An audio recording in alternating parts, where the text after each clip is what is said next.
हो गई क्लास?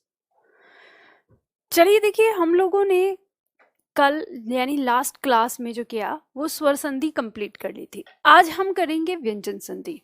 तो उम्मीद करती हूँ आप सभी लोगों ने होमवर्क अच्छे से किया होगा और स्वर संधि आपको अब परफेक्ट हो गई होगी। आज व्यंजन संधि करते हैं, और जब व्यंजन संधि शुरू कर रहे हैं तो एक बार फिर शुरुआत से लेते हैं कि हमारी संधि जो थी, संधि का मैंने फॉर्मूला आपको क्या बताया था।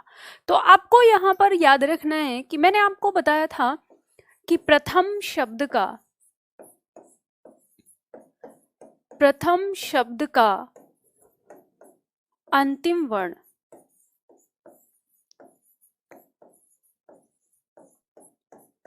का मेल किससे होता है? द्वितीय शब्द का प्रथम वर्ण।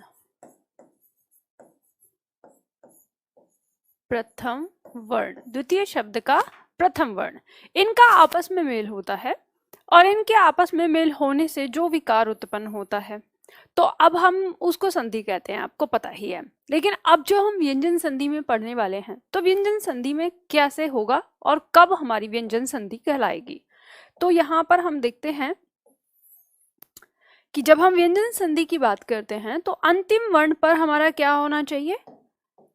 यहाँ पर या तो यहाँ पर व्यंजन होना चाहिए, व्यंजन प्लस उसका मेल किसी स्वर से हो जाए, या फिर किसी स्वर का मेल किसी व्यंजन से हो जाए, ठीक है, या फिर किसी व्यंजन का मेल किसी व्यंजन से हो जाए, राइट। अब ये तीन स्थिति हो सकती है हमारी किसके लिए? व्यंजन संधि के लिए।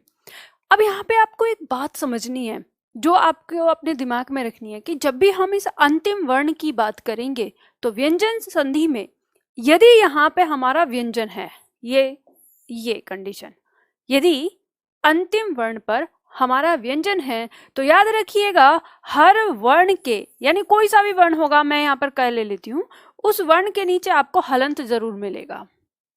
मैंने क्या कहा? फिर दोबारा से दोहरा रही हूं, इधर अपना ध्यान लाओ। मैंने कहा कि यदि इस अंतिम वर्ण पर हमारा क्या होगा?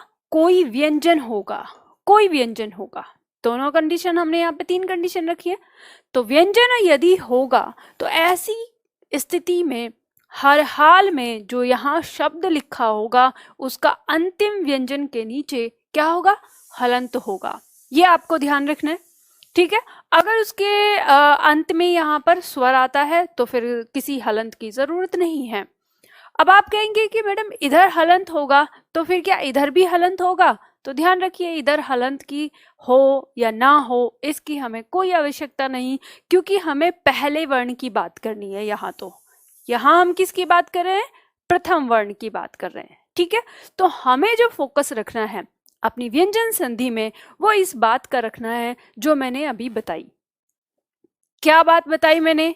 फिर से दोहरा दे रही हूं, क्योंकि इसलिए मैं बार बार कह रही हूं कि जब हम व्यंजन संधि पढ़ेंगे, अब फिर मैं आपके अंदर ये डाउट नहीं देखना चाहती कि आप ये कहें कि ये बार बार हलंत क्यों लग रहा है, या फिर आप लिखते समय हलंत न लगाएं, है ना।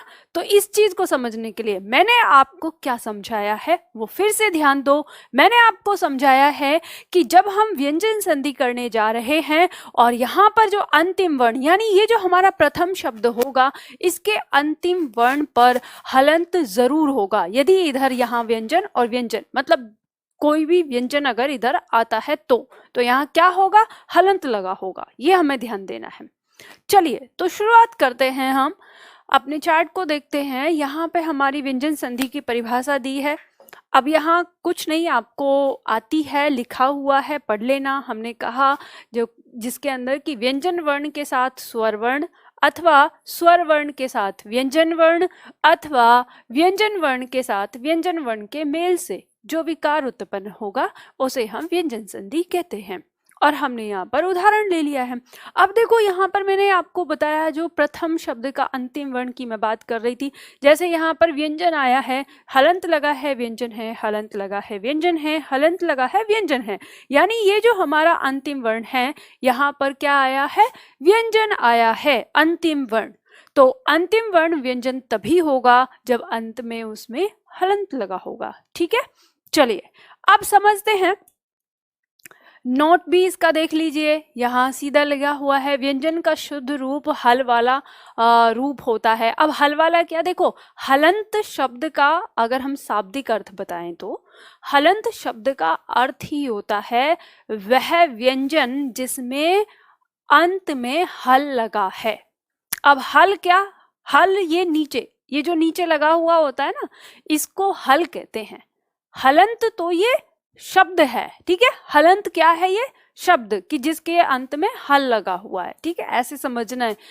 कभी हम नॉर्मली अपनी समझने वाली भाषा में क्या कह देते हैं, लास्ट में क्या लगा है, हलंत लगा है। तो हलंत बेसिकली अगर हम बात करें तो हलंत शब्द वो है जिसके अंत में हल लगा होता है। और हल क्या है, हल यही है जो नीचे इस तरह से लगा है, जैसे हल में नहीं लगा होता उसी की आकृति से है। अब पता नहीं आप लोगों ने हल देखा भी होगा या नहीं देखा होगा। अगर आप शहरी बच्चे हैं तो नहीं देखा होगा, हाँ ग्रामीण बच्चे हैं तो जरूर देखा होगा। चलिए, तो यहाँ पर आपको ये पता चल गया। अब आप एक बार व्यंजन पर नजर डाल लीजिए। व्यंजन संधि पढ़ने से पहले मुझे पक्का पता है आप लोग भूल गए होंगे, क्योंकि आपका ध्यान ना चैटिंग पे ज्यादा रहता है, आप लोग पढ़ने पर ध्यान थोड़ा कम देते हो। तो चलो रिफ्रेश कर लेते हैं अपने व्यंजन को। दिमाग में फोटो बनाना है, फोटो बना लीजिए। कैसे बनाना है, इसका तो फोटो बनाना पड़ेगा आपको बिल्कुल। हम अब पढ़ने जा रहे हैं व्यंजन संधि। याद रखिए, अगर व्यंजन संधि में आपको थोड़ी सी तकलीफ होने लगे, उतना मजा ना आए जितना स्वर संधि में आया था, परेशान होने की जरूरत नहीं है। मैं एक बार आपको सारी चीजें बताने के बाद फिर शॉर्ट ट्रिक बताऊंगी, और शॉर्ट ट्रिक स्वर और विसर्ग से भी ज्यादा सिंपल सरल अगर किसी की है तो वो व्यंजन संधि है। तो लेकिन पहले एक बार हम संधि बनाना सीखेंगे, तब हम उसके शॉर्ट ट्रिक की तरफ जाएंगे। तो यहाँ पे मैं क्या कह रही हूँ, इसका फोटो खींचना है अपने दिमाग में। किस चीज का, क्या क्या पॉइंट आपको अपने दिमाग में रखने हैं, हाईलाइट किस चीज को करना है, हाईलाइट आपको अपने दिमाग में करना है कि इसका प्रथम वर्ण कौन सा है। किसका जी, स्पर्श व्यंजन का।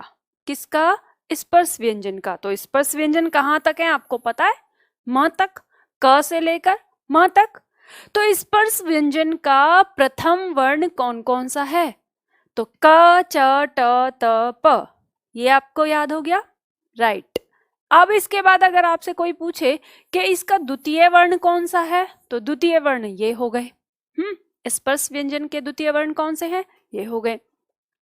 तृतीय वर्ण कौन से हैं, तो तृतीय वर्ण ये हो गए। और चतुर्थ वर्ण कौन से हैं, तो चतुर्थ ये हो गए। और पंचम वर्ण यानी पंचमाक्षर कौन सा है, तो वो ये है। तो आपको याद है ना, ये दिमाग में है बिल्कुल कि इसका अगर मैं आपसे कहूं कि ट वर्ग का तृतीय वर्ण कौन सा है, तो आपको याद आ जाएगा ना। अगर मैं आपसे कहूं कि प वर्ग का चतुर्थ वर्ण कौन सा है, तो आपको याद आ जाएगा ना। तो इस तरह से अपने दिमाग में इस चार्ट को रखना है। अब उसके बाद आपका अंतस्थ व्यंजन आता है। आगे अंतस्थ व्यंजन कौन से हैं, ये 4 हैं। और ऊष्म व्यंजन कौन से हैं, तो ये 4 हैं। ठीक, और याद रखिएगा हम जो संधि पढ़ने जा रहे हैं, तो संधि हमारी जो परंपरागत वाले वर्ण हैं उन्हीं के अंदर पाई जाती है।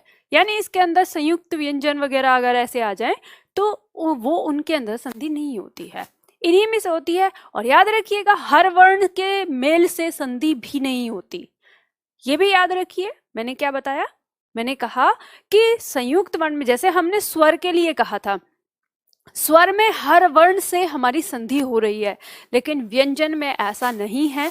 देखो ध्यान रखना है, व्यंजन क्या है, ज्यादा हो गए हैं। स्वर तो हमारे 11 थे और ये कितने हो गए, 33।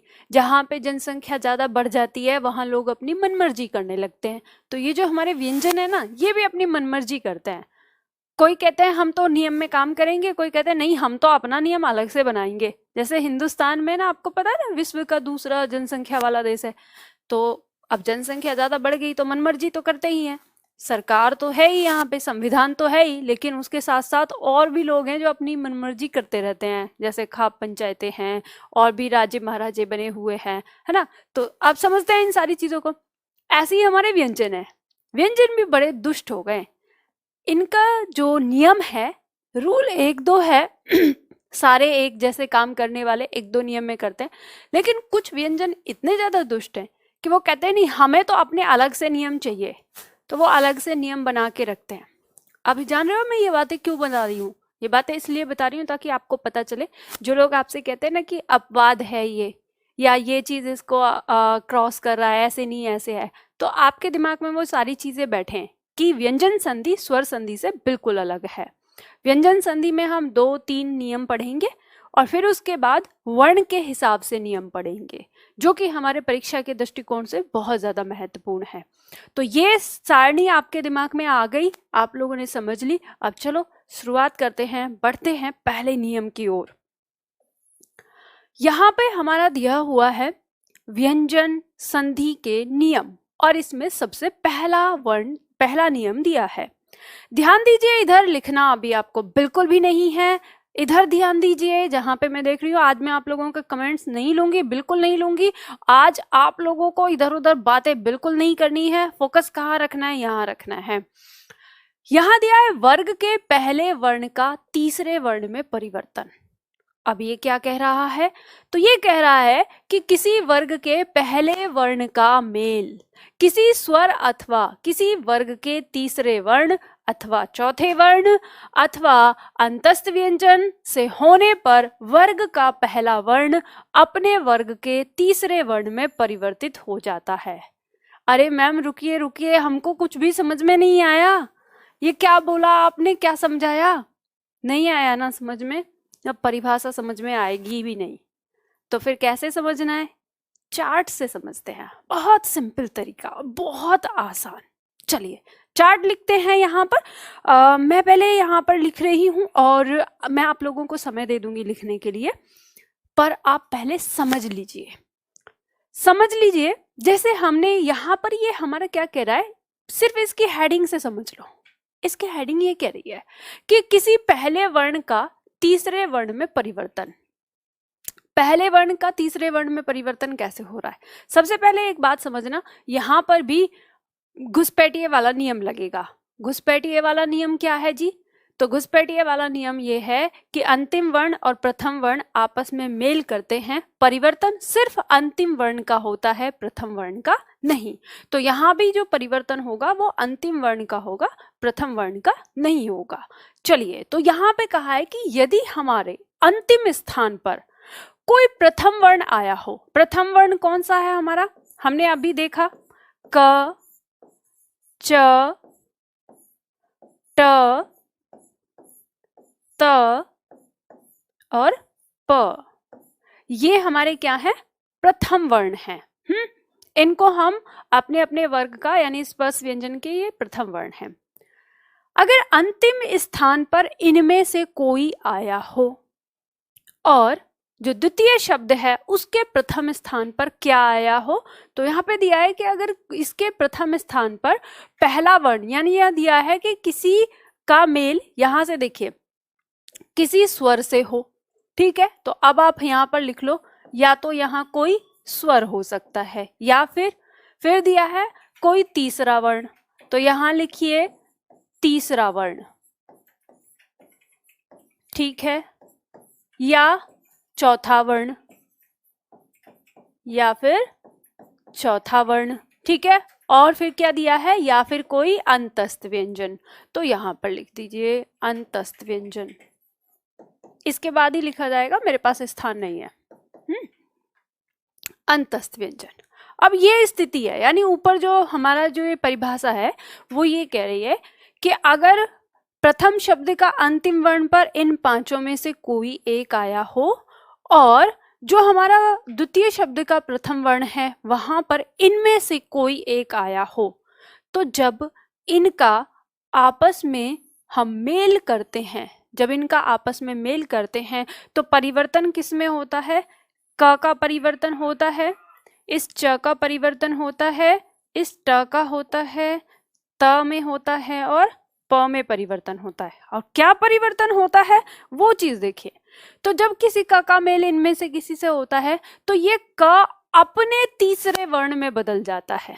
तो बताइए, जो हमारा ये क है इसका अपना तीसरा वर्ण कौन सा है? तो आपको पता है ना, इसका का तीसरा वर्ण है ग, तो ये किस में बदल जाएगा, ग में बदल जाएगा। ये जो च है, तो च का तीसरा वर्ण कौन सा है, तो आपको पता है च छ ज तीसरा वर्ण आ जाता है। तो तीसरा वर्ण आ गया। अब ट, तो ट का तीसरा वर्ण क्या है, ट ठ ड, तो ड हमारा क्या है, इसका तीसरा वर्ण है, राइट। अब इसके बाद हम त को देखें, त अपने तीसरे वर्ण में बदलेगा, तो त थ द, तो द इसका तीसरा वर्ण है, तो यहाँ पे तीसरा वर्ण द आ जाएगा। और जब हम प को देखेंगे, ये अपने वर्ग के तीसरे में, तो प फ ब, तो ब आ जाएगा, ठीक है। और ध्यान रखिए इनका परिवर्तन हो गया, लेकिन यहाँ पे जो भी शब्द लिखा है वो ज्यों का त्यों पूरा का पूरा यहाँ उतर जाएगा, ज्यों का त्यों। अब ये आपका बन गया फॉर्मूला। और ध्यान रखिएगा, अगर आपने इस फॉर्मूले को अपने दिमाग में रखा तो आपको उस परिभाषा की जरूरत नहीं जो हमने पढ़ी। तो ये चीज आपको दिख गई यहाँ पर, आप इसको उतार लीजिए और हम इस पे उदाहरण करेंगे। आप यहाँ देख पा रहे हैं, मैं यहाँ पर ही नीचे ही लिखूंगी, क्योंकि अगर मैं इसे हटाती हूँ तो ये मिट जाएगा, फिर दोबारा लिखना पड़ेगा। और मैं चाह रही हूँ कि इस सूत्र के साथ ही आपको इसका एग्जाम्पल भी करके दिखाऊं, इसका उदाहरण भी इसी के साथ साथ। तो ये उतार लीजिए आप, और एक हम उदाहरण लेते हैं। जैसे हमारा शब्द हमारे लिए यहाँ पर दिया है, मैं यहाँ पे नीचे उदाहरण ले रही हूं, दिक प्लस विजय। अब देखो यहाँ पर, यहाँ हमारा जो ये शब्द है दिक, दिक का मतलब है दिशाएं, ठीक, ये संस्कृत भाषा का शब्द है, तो दिक का अर्थ होता है दिशाएं। तो यहाँ पे जो अंतिम वर्ण है, अब इसके नीचे लगा है हलंत, तो जब हलंत लगा है तो अंतिम वर्ण अब इसमें ए आ नहीं निकलेगा, इसका अंतिम वर्ण क्या है, व्यंजन ही है, और व्यंजन क्या है, ये का, ठीक। और यहाँ पे अगर हम बात करें कि यहाँ पे प्रथम वर्ण हमारा कौन सा है, विजय, यानी व या ई, तो इसमें आपको पता है, देखो ये मत बोलना, आप में से बहुत लोग बोल देते हैं, जब मैं अक्सर पूछती हूँ कि इसका प्रथम वर्ण क्या है, तो ये ई की मात्रा आगे से दिख रही है तो कहते ई। तो अगर आप प्रथम वर्ण पे ई को रखेंगे ना तो वो इजय हो जाएगा, है ना कि विजय। तो आपको विजय लिख रहे हैं तो पहले किसका उच्चारण कर रहे हैं, व का उच्चारण कर रहे हैं ना। अगर हम इसको खोल के भी लिखें तो आपको पता है ना कि ये व और फिर इसका ये स्वर, तो पहला वर्ण क्या है, व है ना। तो अब देखो यहाँ पे ऊपर वाला नियम आपका काम करता है, इसमें प्रथम स्थान पे क आया है और जो अंतिम स्थान पे क आया है और प्रथम पे व मतलब अंतस्थ व्यंजन। तो जब इनका आपस में मेल होगा तो ये क किस में बदलेगा, अपने तीसरे में बदलेगा, तीसरे में, है ना, ग में बदल गया ना। तो यहाँ पे क्या टुकड़ा बचा, ये बचा, तो आप इस टुकड़े को यहाँ लिख दीजिए। अब यहाँ पे मैंने आपको बताया ही कि ऊपर जो भी कुछ यहाँ लिखा है उसको ना ज्यों का त्यों लिख दो, तो आप इसको अलग अलग मत तोड़ो, इस शब्द को ज्यों का त्यों लिख दो। आपने यहाँ लिख दिया, अब जोड़ दीजिए। जब आप इसको जोड़ के लिखेंगे, यहाँ लिख देती हूँ, तो आपने ये लिख दिया, ग आधा ऐसे लिख सकते हैं ना, तो जब ग आधा ऐसे लिखेंगे तो ये जो ई की मात्रा है ना, तो ये इस ग को भी सहारा देगी, तो ये इसके आगे से चढ़ जाएगी और ये शब्द हो गया दिग्विजय। दिग्विजय का अर्थ ही होता है दसों दिशाओं को जीतने वाला या संपूर्ण दिशाओं को जीतने वाला। तो ये चीज आपको पता चल गई, इतना सिंपल सा है। एक बार आप इसका भी अभ्यास करेंगे तो ये चीज भी आपको अच्छे से समझ में आ जाएगी। उतार लो इसको जल्दी से।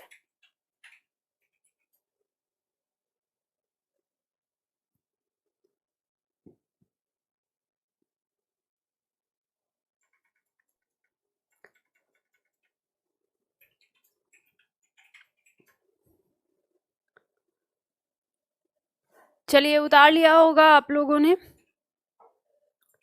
और हम आगे बढ़ते हैं। अगर नहीं उतारा है तो वीडियो को रोककर आप उतार सकते हैं।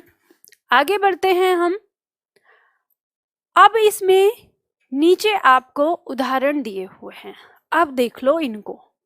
यहाँ होमवर्क तो मैंने आपको कुछ नहीं दिया है, लेकिन आपको अपने स्तर पर करना जरूर है।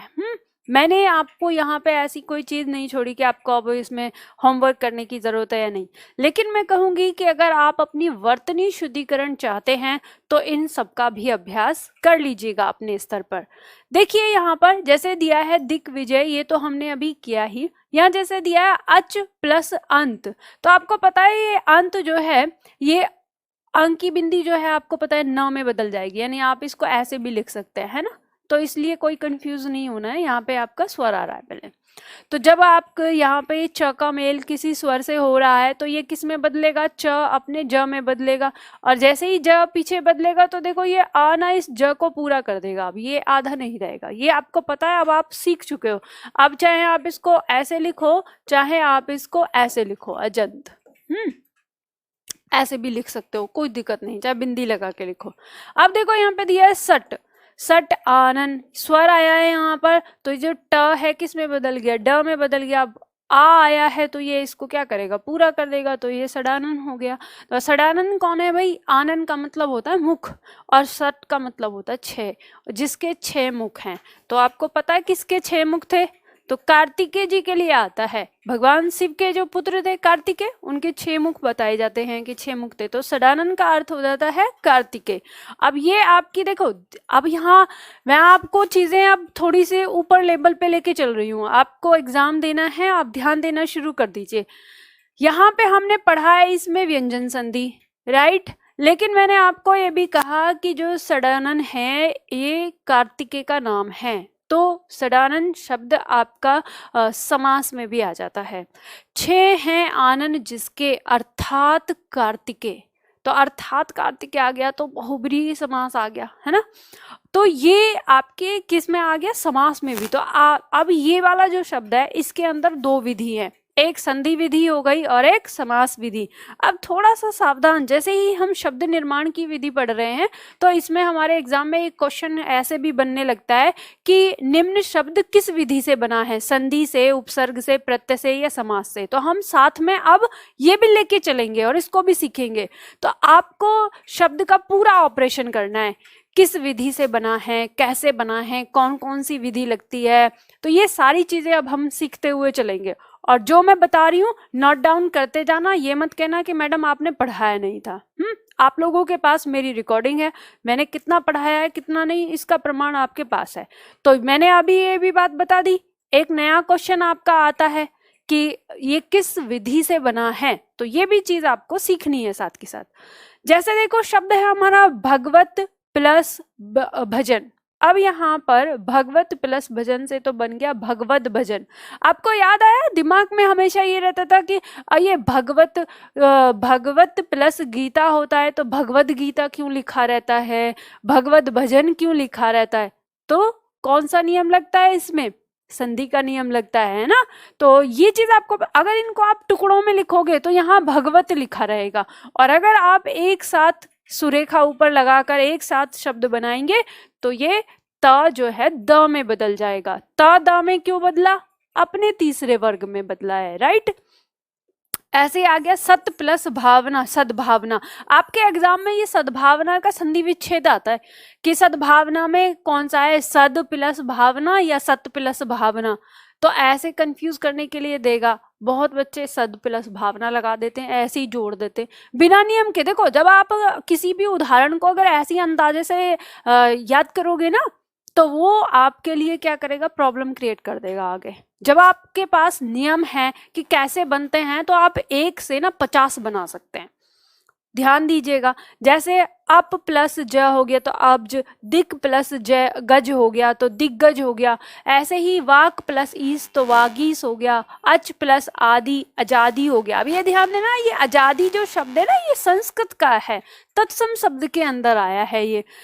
सट प्लस रिपु, सट रिपु हो गया। उत प्लस योग, उद्योग हो गया। और इस उद्योग को आप ऐसे भी लिखते हैं, ऐसे भी मैंने ऐसे ही लिख दिया है यहाँ पर समझने के लिए, है ना। तो ऐसे उद्योग ऐसे लिखते हैं। और अब ये ध्यान रखना है, मोस्ट इंपॉर्टेंट हो जाता है, इसका संधि विच्छेद आपको दे सकता है। अब यहाँ पे संधि विच्छेद दिया तो फिर कैसे करेंगे, कुछ नहीं करना आपको। सबसे पहले ना इसके दोनों, इन दोनों को अलग अलग लिख लो, और इन दोनों को जब अलग लिखोगे ना, जैसे ही ये किया कि भाई ये आ गया ऐसे, तो आपको पता है यहाँ पे इतना ही। अब इसका संधि विच्छेद कैसे करोगे? मैंने कल आपको समझाया संधि विच्छेद, तो वो संधि विच्छेद कैसे करोगे इसका? एक मिनट,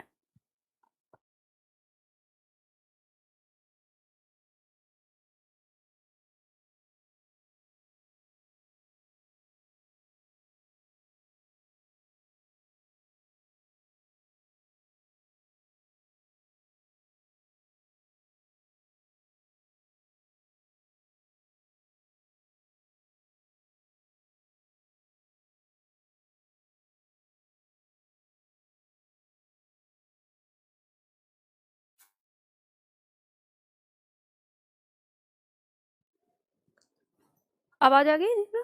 चलिए ठीक है। तो मैं क्या बता रही थी आप लोगों को? तो मैंने आप लोगों को बताया कि उत प्लस योग, उद्योग जो यहाँ पे दिया है, तो अब आप इसको संधि विच्छेद करना है। मैंने कल आपको सिखाया था संधि विच्छेद, अब संधि विच्छेद अलग से नहीं सिखाया जाएगा, अब आपको साथ की साथ ना अपने स्तर पर उसकी प्रैक्टिस करनी है, जैसे मैंने बताई। तो कैसे करोगे? आपको यहाँ पे पता चलता है ना, व्यंजन संधि की संधि विच्छेद बहुत आसान है। उद्योग जैसे आपने यहाँ पे दिया, तो आप क्या करो, इसको और इसको ऐसे अलग अलग करो, और आप ये देखो कि ये द जो है, अगर हम इसका प्रथम वर्ण इसको बदल दें, द का प्रथम वर्ण क्या है? त है, तो ये हो गया उत, तो उत प्लस योग, आपको इसकी संधि मिल गई। जैसे आप संधि करते हैं ना, वैसे ही आप बैक चले जाइए, तो संधि विच्छेद हो जाएगा। चलिए, ये चीज समझ में आ गया। ऐसे ही सत प्लस गुण, तो सदगुण हो गया। अब आपको समझ में आ गया। आपके एग्जाम में यहाँ से क्वेश्चन पूछा जाता है। क्या क्वेश्चन पूछा जाता है? देखो, सतगुण से यहाँ पे जो दिया है सत प्लस गुण को, एग्जाम में क्वेश्चन पूछा जाता है कि सदगुण में कौन सा उपसर्ग लगा है। ऑप्शन में सबसे पहले आपको देता है यहाँ पर सद, ऐसे। दूसरे ऑप्शन में दिएगा आपको सत। अब जिस बच्चे ने सिर्फ क्वेश्चन को रटा है, सिर्फ क्वेश्चन को रटा है, वो इसका आंसर पहला ही लगा देगा, सद लगा देगा। क्योंकि क्वेश्चन में कैसे रट रहा है, कोई ना तो थ्योरी है उसके पास, ना कोई उसमें कोई नियम है उसके पास। उसने तो क्या किया था, उसको तो रटाया गया था, क्वेश्चंस को रटाया गया था, तो वो आंसर गलत कर देगा। फिर जब उसका गलत होगा, तो फिर वो कहेगा कि यार इस बार मैं इस बार थोड़े और ज्यादा क्वेश्चन रटूंगा। तो क्वेश्चन मत रटो। आपका एग्जामिनर आपको एक बार एक क्वेश्चन देने के बाद दोबारा जब भी देता है ना, उसमें नया कुछ नया डालता है, उस क्वेश्चन को क्या करता है, नया बना देता है। तो आप कैसे समझेंगे कि इसके अंदर कौन सा उपसर्ग है? तो आप इसका निर्माण कहाँ से हुआ है, उस चीज को समझने पे समझेंगे। आपको पता है कि ये जो सद्गुण शब्द है, ये हमारा बना है सत प्लस गुण से। तो सद्गुण का मतलब ही होता है अच्छा गुण, और सत जो है ये आपका एक उपसर्ग होता है जिसका अर्थ होता है अच्छा होना। तो इस तरह से आपके शब्द का निर्माण हुआ। आपको पता है तो ये व्यंजन संधि, व्यंजन संधि पढ़ रहे हैं हम, व्यंजन संधि का संधि विच्छेद पढ़ रहे हैं हम। इसके साथ साथ हमने क्या चीज सीखी कि इसके अंदर उपसर्ग लगा है, और उपसर्ग लगा है तो अब ये दो विधि से बना है, संधि विधि से बना है, साथ ही साथ उपसर्ग विधि से बना है। और आपके एग्जाम में अगर किसी ने ये क्वेश्चन पूछा कि सद्गुण शब्द में कौन सा उपसर्ग है, तो वो भी आप आसानी से बता सकते हैं। लेकिन कब? जब आप संधि, उपसर्ग, इन सारी चीजों को आराम से सीखेंगे तब। तो ये बात समझ में आई? अब मैं पहले हिंट दे रही हूँ, अभी आप कहेंगे मैडम हमने उपसर्ग नहीं पढ़ा है। हम इस संधि खत्म होने के जस्ट बाद उपसर्ग ही पढ़ने वाले हैं। तो इसीलिए हमें तैयार रहना है पहले से। चलिए आगे बढ़ते हैं। अब ये मैंने समझा दिया, आप इस तरह के एग्जाम्पल कर लेंगे। अब पार्ट 2 पे, और बातें आप बिल्कुल भी मत करिए, ठीक है? कोई भी आपका डाउट होता है, आपको अपने डाउट जो हैं वो बाद में रखने हैं, पहले मेरी बात सुनो। जब संधि, जिस दिन मैं कहूँ कि संधि खत्म हो गई, तब आप अपने डाउट जो रफ कॉपी पे लिखते रहिए, उस दिन मुझसे पूछना। चलिए नंबर 2, अब हम नंबर 2 नियम की बात करते हैं। नंबर 2 में क्या कहता है कि वर्ग के पहले वर्ण का 5वें वर्ण में परिवर्तन। अब इसने क्या कहा है कि यदि किसी वर्ग के पहले वर्ण का मेल किसी पंचमाक्षर से हो, तो उसके स्थान पर उस वर्ग का 5वां वर्ण आ जाता है। थोड़ा थोड़ा तो समझ में आया, पर पूरा समझ में नहीं आया। चलो पूरा समझते हैं, पूरा समझने की कोशिश करते हैं। मैं इसको थोड़ा सा ऊपर करूँगी, ये ध्यान दीजिए। देखिए अब यहाँ पे लिख रहे हैं, हमें थोड़ा उदाहरण भी करना है इसमें। इसने हमसे कहा है, यानी हमने जो पहले वाले नियम में लिखा वही करते हैं। यदि अंतिम स्थान पर हमारा क्या है, कोई क, च, ट, त या प, इसका मेल किससे हो रहा है? इसका मेल किसी पंचमाक्षर से हो रहा है। तो पंचमाक्षर में आपको पता है 5 वर्ण है। लेकिन ध्यान रखिए यहाँ लिखा है ना केवल वस्तुतः न और म, इसका क्या मतलब है वो समझ लीजिए। इसका मतलब ये है कि यहाँ पे कहा है हमारे पंचमाक्षर कौन से हैं, ये है, ये है, ये है, ये और ये पंचमाक्षर। आपको पता है कि यहाँ पे ये कौन सा स्थान है, ये प्रथम वर्ण का स्थान है। तो क्या आपने अभी तक हिंदी भाषा के अंदर, कहाँ, हिंदी भाषा के अंदर इन तीनों से कोई वर्ण कोई शब्द शुरू होते हुए देखा है? तो नहीं, हिंदी भाषा में इन तीनों वर्णों से कोई भी शब्द शुरू नहीं होता। एग्जाम के लिए क्वेश्चन और मिल गया एडवांस, आने वाले दिनों में क्वेश्चन पूछा जा सकता है कि हिंदी भाषा में वे कौन से वर्ण हैं जिनसे शब्द की शुरुआत नहीं पाई जाती। तो कौन से वर्ण हैं? ये तीनों पंचमाक्षर आ जाएंगे आपके। ठीक, चलिए, तो ये वाले एक मुफ्त में आपको एक ज्ञान मिल गया यहाँ पर। तो यही कारण है कि यहाँ पे क्या कहा गया है, वस्तुतः न या म। ठीक है, इसकी बात कही है। तो अब आपको समझ में आ गया, हम पंचमाक्षरी लेके चलते हैं।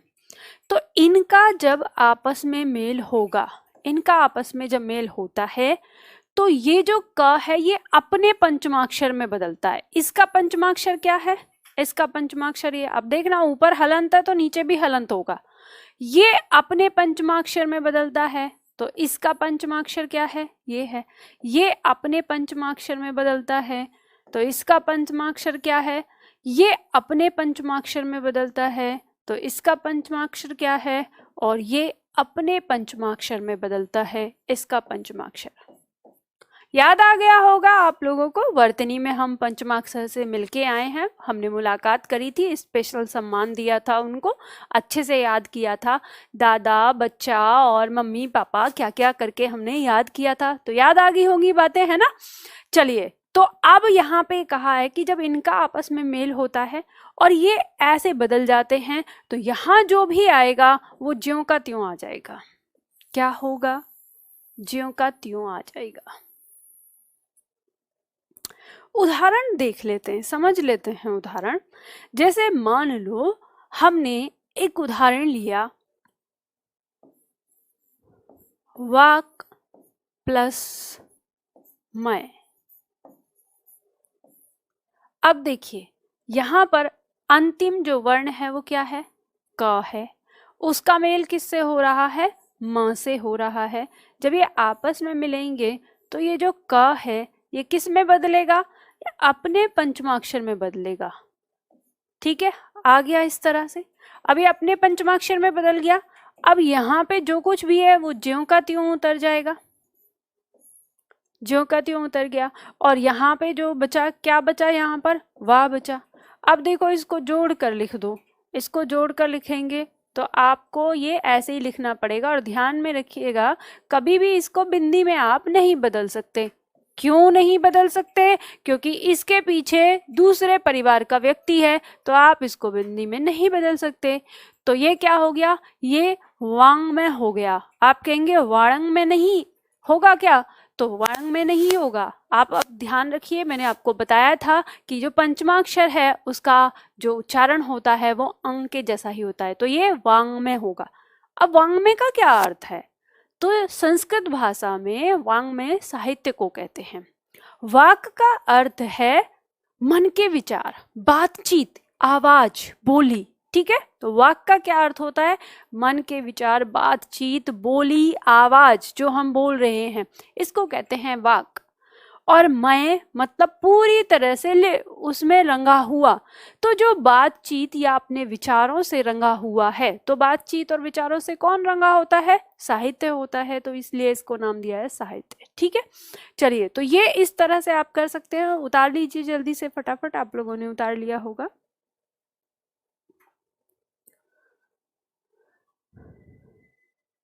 ये हमारा दूसरा नियम है। अब ध्यान दीजिएगा कि हमारी संधि में आपका एक डाउट हो सकता है कि मैम यहाँ पर इन क च ट त प के जगह अगर यहाँ ख हुआ तो, और उसका मेल इनसे किसी से हो रहा है, तो हमारी क्या संधि होगी? तो ध्यान रखिए, मैंने आपको पहले ही बताया है कि व्यंजन संधि में कुछ वर्ण संधि में परिवर्तन करते हैं, मतलब संधि बनाते हैं, और कुछ वर्ण कोई परिवर्तन नहीं करते। तो जो जो नियम मैं बता रही हूँ वो नियम, यानी जिस जिस वर्ण को जिस जिस वर्ण के साथ परिवर्तन पे कुछ परिवर्तन हो रहा है, यानी मेल पे कोई परिवर्तन हो रहा है, तो वही हमारे संधि में काम करते हैं। और अगर इसके अलावा कोई परिवर्तन नहीं हो या और वर्ण छूट जाते हैं, तो याद रखिएगा कि वो उसमें काम नहीं करते और वहाँ कोई संधि नहीं होगी, और संधि नहीं होगी तो कोई परिवर्तन नहीं होगा। जो शब्द है वो ज्यों का त्यों जुड़ जाएगा। संधि का अर्थ ही होता है कोई विकार उत्पन्न होना, राइट? जब विकार उत्पन्न नहीं तो संधि नहीं। अब यहाँ पर देखिए, ये आपने सीख लिया। तो ये जो हमारे दो नियम हैं, पहले दो नियम, ये हमारे ऐसे नियम हैं कि लगभग आप पूरी तरह से मान लीजिए कि यही है। इसके अलावा अब जितने भी नियम हम करने वाले हैं वो या तो आप चाहे अपवाद कहें, हालांकि मैं कहती हूँ हिंदी में कोई अपवाद नहीं होता है, तो आप उसे अपवाद का नाम ना दें, आप उसे विशेष नियम कह सकते हैं, स्पेशल रूल। ठीक है, तो विशेष नियम हमारे क्या होंगे? तो ध्यान रखिए, जो हम विशेष नियम पढ़ने वाले हैं तो उसमें ऐसा हो सकता है कि वो ये जो हमने दो नियम पढ़े वो इनको क्रॉस करते हों। तो हम पढ़ ही इसलिए रहे हैं उनको कि अगर वो पहले नियम पे खरे नहीं उतरते तो अपने लिए दूसरा नियम बना के बैठे हैं, इसलिए हमें पढ़ना है। तो आप ये कंफ्यूज मत होइएगा कि मैम आपने पहले नियम में तो ये बताया था और यहाँ पे ये इसको क्रॉस कर रहा है। तो स्पेशल नियम जब किसी वर्ण के हिसाब से बन रहे हैं तो आप ये मान लीजिए कि पहले नियम का एक तरह से अपवाद ही है। ठीक है, तो चलिए, अब यहाँ पे आपने देखा, अब सेम इन शब्दों का भी आपको ऐसे ही एग्जाम्पल करके देखना है। और ध्यान रखिए, दिया है ना जगत प्लस नाथ, ये वर्तनी शुद्धिकरण में पूछा जाता है, आपके एग्जाम में आता है कि जगन्नाथ की वर्तनी क्या होगी, तो हम जगतनाथ लिख देते हैं। तो इसीलिए आपको ध्यान रखना है कि जगत प्लस नाथ तो जगन्नाथ होता है। कि यहाँ पर क्या है, हमारा त वर्ण है, पहला प्रथम वर्ण, और इसका मेल किससे हो रहा है? पंचमाक्षर से। तो ये अपने पंचमाक्षर में बदल जाएगा और इसका अपना पंचमाक्षर क्या है? न है। तो यहीं पे ये क्या हो जाएगा? जगन्नाथ हो जाता है। तो ये ध्यान रखना है। अब वर्तनी शुद्धिकरण भी आप अपना सीखना शुरू कर दीजिए। चलिए, अब इसके बाद शुरू करते हैं हम उन नियमों को जो नियम हम यहाँ पे दे रहे हैं अलग स्पेशल। तो यहाँ सबसे पहले हमारे सामने आया त संबंधित नियम।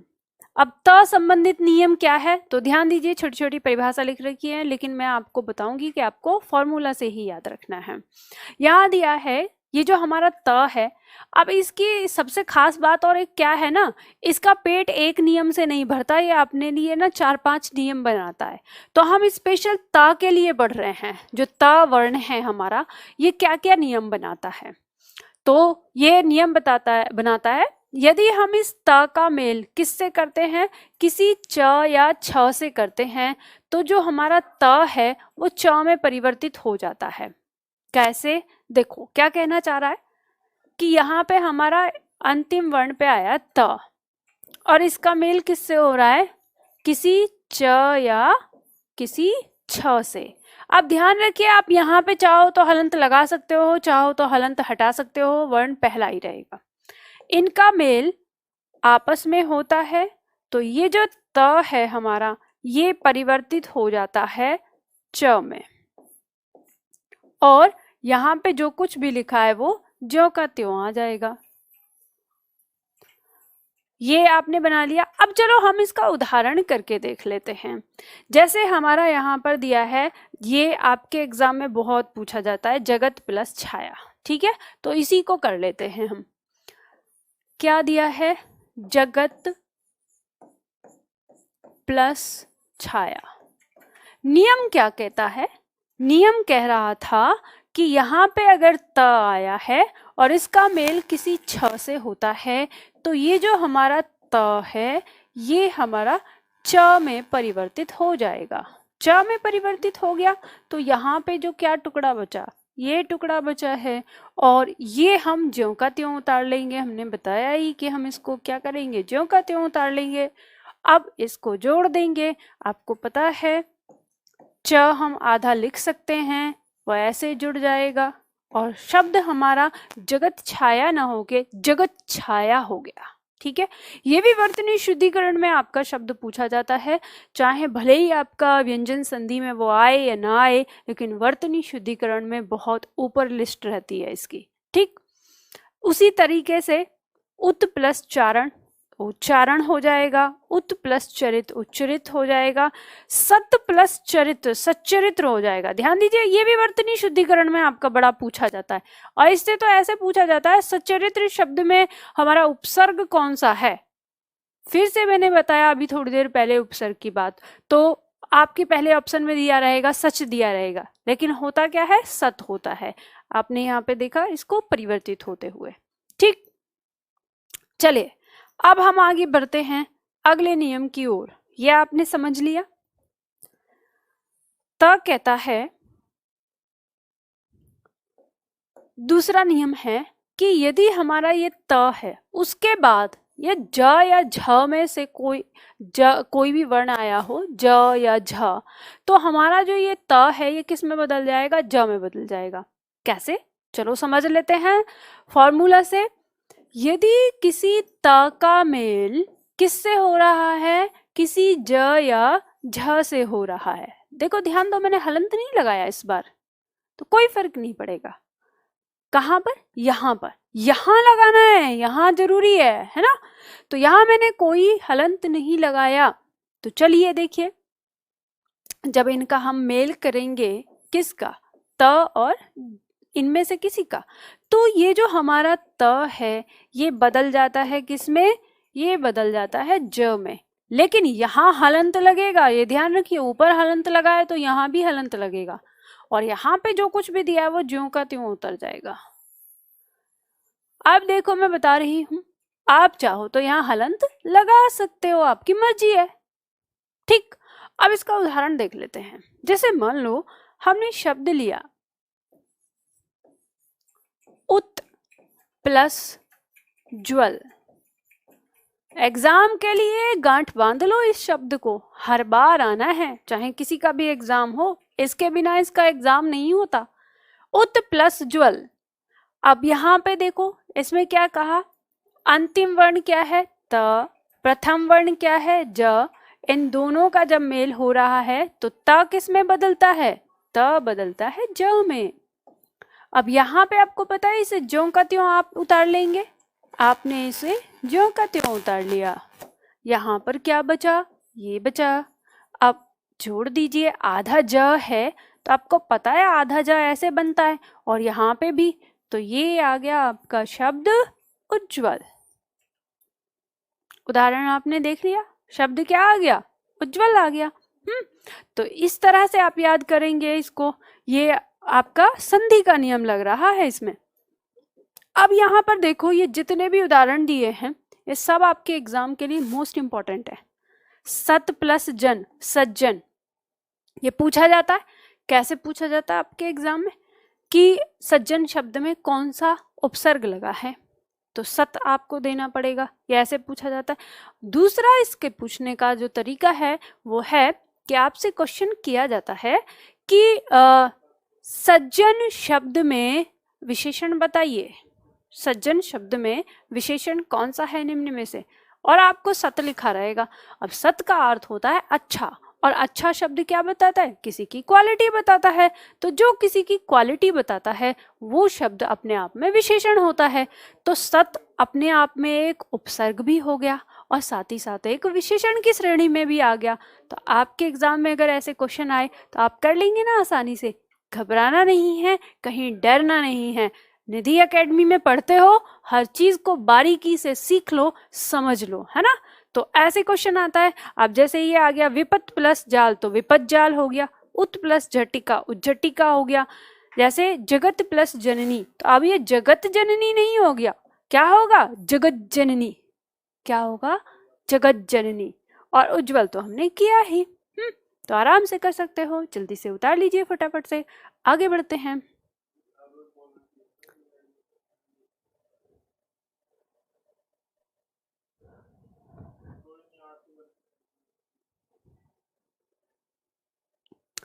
चलिए देखिए, त संबंधित अगला नियम। अच्छा, इससे पहले उन दोनों नियमों को याद करने का तरीका बता दूं क्या आप लोगों को? जैसे आपके दिमाग में आ रहा होगा, यार ये दो पहले तो दो नियम याद किए, अब ये दो नियम ऊपर आ गए, तो इन दोनों को एक पॉइंट से याद कर लेना। शॉर्ट ट्रिक बता देती हूँ। आपको याद है च, छ, ज, झ, और ये आप लिखते आया है च वर्ग है ना, याद है ना च वर्ग। तो बस इससे याद रखना है आपका नियम पहला और दूसरा। आपने देखा कि यदि हमारे किसका इस त का मेल किससे हो रहा है? च वर्ग में च छ से होता है, तो रिजल्ट दोनों की स्थिति में क्या आता है? च आता है। और यदि दूसरा नियम कहता है यदि हमारे त का मेल किससे होता है? ज झ से होता है, रिजल्ट क्या होता है? पहला वर्ण ज। यहाँ पे भी रिजल्ट क्या था? पहला वर्ण था।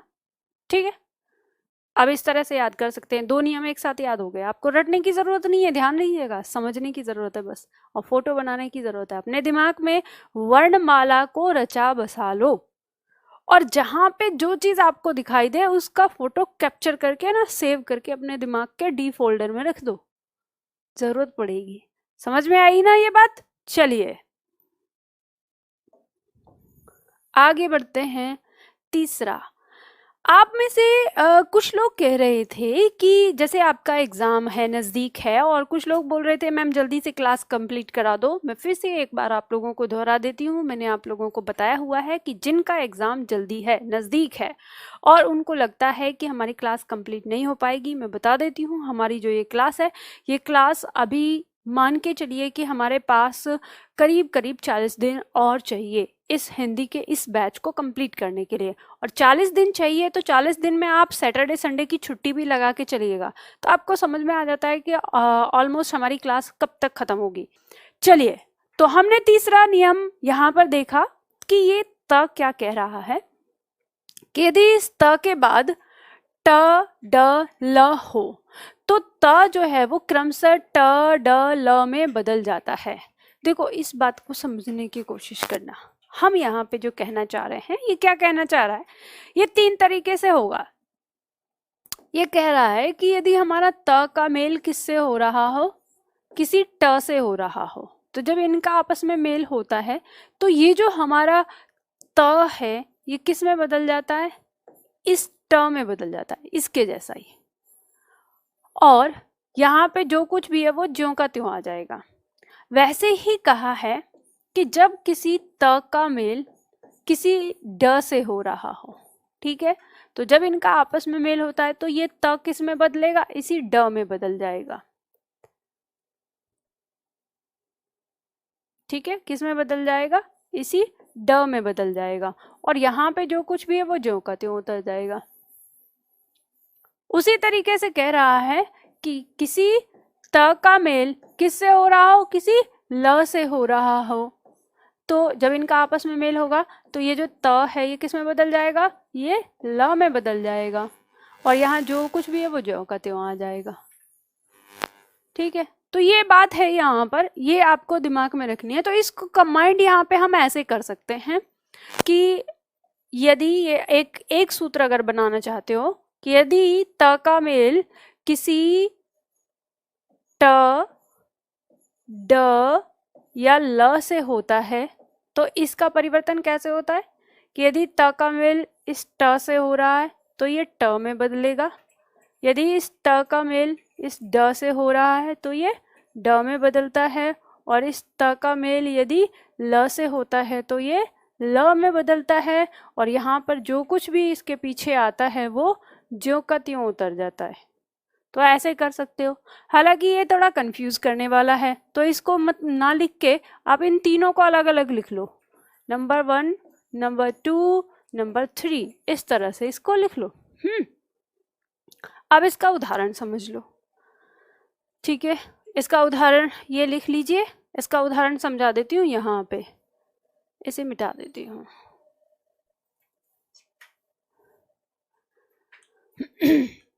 चलिए उदाहरण लेते हैं हम। जैसे हमने एक शब्द लिया तत् प्लस लीन। लीन का मतलब होता है लगा हुआ, तत् मतलब में, किसी में। अब यहाँ पर देखो अंतिम वर्ण क्या है हमारा, अंतिम वर्ण है हमारा ये त, और इसका मेल किससे हो रहा है, इस ल से। तो आपको पता है त का मेल इस ल से होगा तो त किस में बदल जाएगा, ल में बदल जाएगा। यहाँ जो कुछ भी लिखा है वो जो का त्यों उतर जाएगा। आपने इसको उतार लिया जो का त्यों। यहाँ पर क्या बचा आपका त, और शब्द को जोड़कर लिख दो। शब्द क्या हो गया हमारा, तल्लीन। तल्लीन का अर्थ भी होता है पूरी तरह से लगा हुआ किसी चीज में, राइट। तो इस तरह से होगा। अब उदाहरण देख सकते हो, जैसे व्रत प्लस टीका। तो यहाँ पे त के बाद ट आया है तो ये ट में बदल गया, वृट्टिका हो गया। त प्लस लीन तल्लीन, तो ये हो गया। ठीक है, उस तरह से उत प्लस लास उल्लास हो गया, उत प्लस लेख उल्लेख हो गया, ऐसे बदल जाएगा। उतार लीजिए इसको और आगे बढ़ते हैं।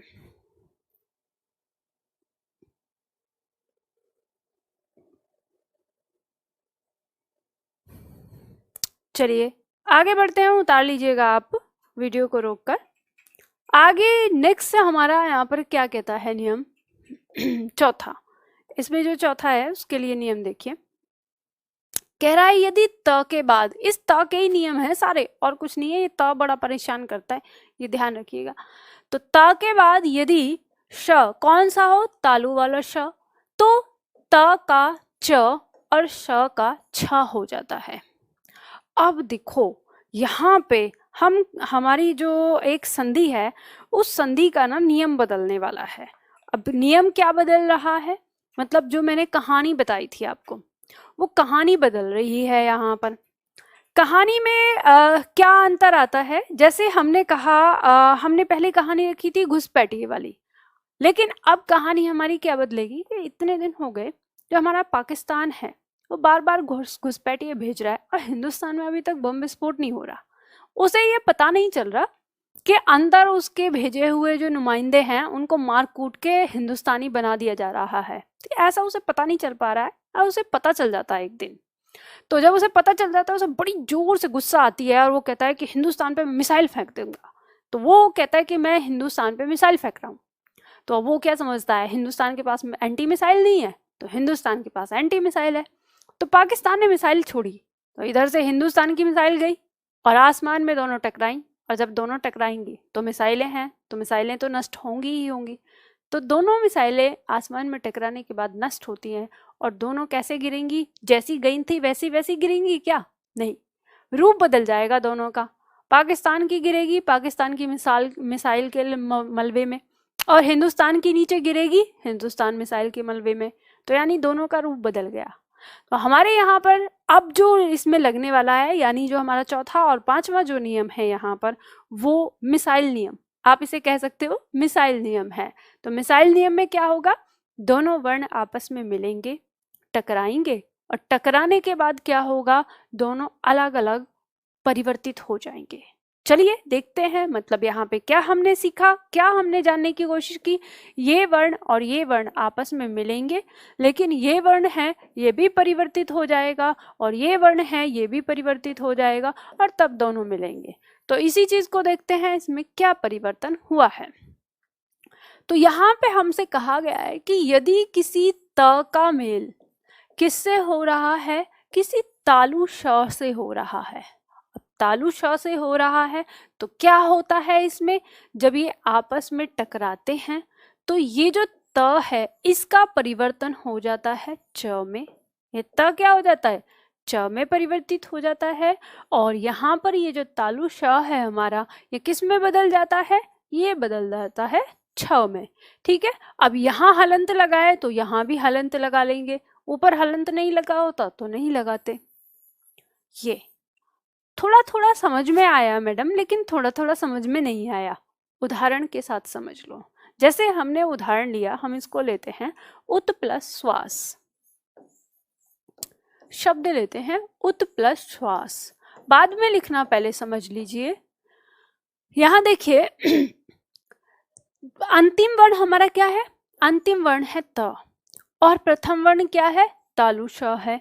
तो चलिए इनको जब हम आपस में टकराएंगे तो ये जो हमारा त है ये बदल गया किस में, च में बदल गया, और यहाँ पे ये जो हमारा श है ये किस में बदल गया, तो ये हमारा छ में बदल गया। आपको पता है ये आधा आया है तो ये भी आधा आ जाएगा। अब यहाँ पे ये जो टुकड़ा है इसको उतार दीजिए, यहाँ पर ये टुकड़ा यहाँ उतर गया, यहाँ पे ये जो बचा इसको यहाँ उतार दीजिए, ये उतर गया। अब इसको जोड़ दीजिए, अब जोड़ना कैसे है, ये ऊ आ गया, आधा च क्या हो जाएगा, आधा च। अब छ क्योंकि हमारा आधा बनता नहीं है तो इसके नीचे हलंत लगा लेंगे और इसके साथ इसको लिख देंगे। शब्द क्या बन गया हमारा, उच्छ्वास बन गया। तो उच्छ्वास, उच्छ्वास का क्या अर्थ हो जाता है, तो उच्छ्वास का अर्थ हो जाता है तेज गति से सांसों का चलना। तो यहाँ पे ये बन गया, परिवर्तित हो गया। जैसे हम देखें यहाँ त, यहाँ श, अब इन दोनों का मेल होगा तो ये त किस में बदलेगा, च में बदलेगा, और ये श किस में बदलेगा, छ में बदलेगा। तो सच्छास्त्र हो गया, बन गया, बदल गया। वर्तनी आपके एग्जाम में पूछी जाती है, पूछ लिया जाता है किस विधि से बना है, आसानी से कर लेंगे। ठीक है, चलो समझ में आया, आगे बढ़ते हैं। इसके बाद अगला नियम देखते हैं जो यहाँ पर दिया है। तो अगला नियम क्या है हमारा, अगला नियम कह रहा है कि त के बाद यदि ह हो तो त के स्थान पर द और ह के स्थान पर ध हो जाता है। मतलब क्या है, चार्ट से ही समझते हैं, परिभाषा से उतना क्लियर नहीं होता। कह रहा है कि यदि त का मेल किससे हो, किसी ह से हो, जब इससे इसका मेल हो रहा है तो क्या होगा, ये जो त है ये बदलता है द में, और ये जो ह है ये बदल जाता है ध में। मतलब पाकिस्तान मिसाइल गिरी, नष्ट हुई, बदल गया रूप।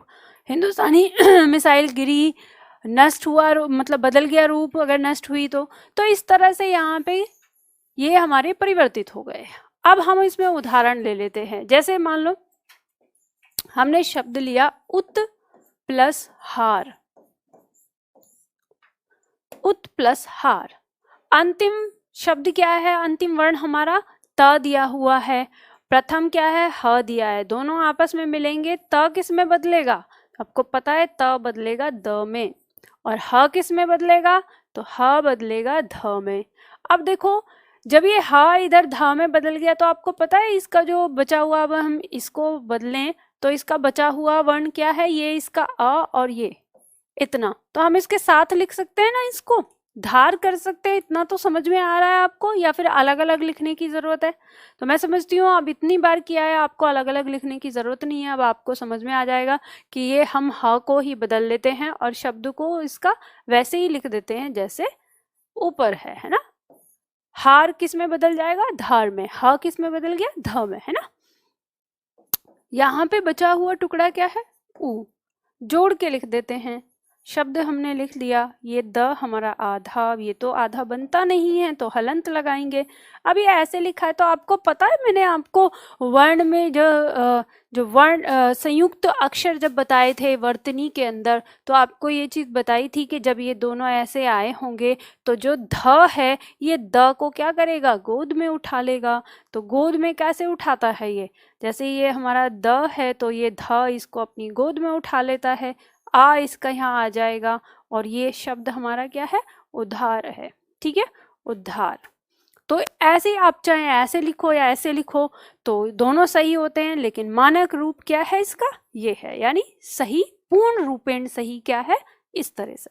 तो ऐसे लिखा। अब देखो चाहे आपका तत् प्लस हृत हो, तद्धित हो, या उत प्लस हृत हो, उद्धृत हो, दोनों तरीके से लिख दिया है। होमवर्क है आपके लिए, इसको करिएगा आप। ठीक है, उत प्लस हृत, ये आपसे होता है कि नहीं होता, ये करके देखिए, ध्यान दीजिएगा, इसमें सीधा सीधा सिंपल सा कुछ नहीं है। ह द में ध में बदलेगा और री की मात्रा लगी हुई है, री की मात्रा सीधे लग जाएगी और इस तरह से आपका ये शब्द बन जाएगा। राइट, तो आपको इसमें घबराने की जरूरत नहीं है कि कोई हम कैसे करेंगे कैसे नहीं करेंगे, आराम से कर सकते हो। ठीक, तो ये आपका इस तरीके से। तो त संबंधित नियम आपने कितने पढ़े? 5 प्रकार के नियम पढ़े थे आपने। 5 प्रकार में कौन कौन से पढ़े? देखिए, चलिए पहले हम इसको समझ लेते हैं, उसके बाद इसके शॉर्ट ट्रिक देखेंगे, या यहाँ पर लिख लेते हैं। जैसे मैंने आपको बताया, पहला हमारा नियम क्या था?